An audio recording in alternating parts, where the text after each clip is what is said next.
Maar een soort leven en stofwolken zakken de flat uiteindelijk in 3 etappes terug zijn fundamenten. Op een spectaculaire, maar ik haast stetige wijze wordt het gebouw aan de noordkant van Snits uiteindelijk vol slijm met de groen geliek maken.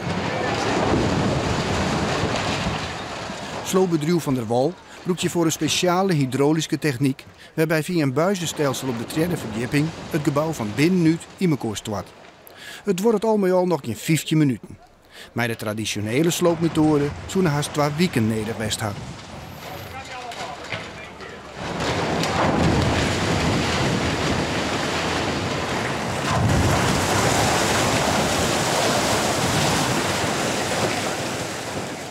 Ja, gewoon perfect.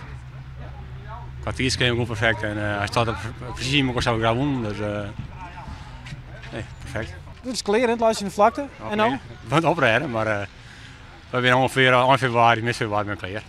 De blauwe flat met plakmeidje voor een nijbouwproject van Wenhuizen.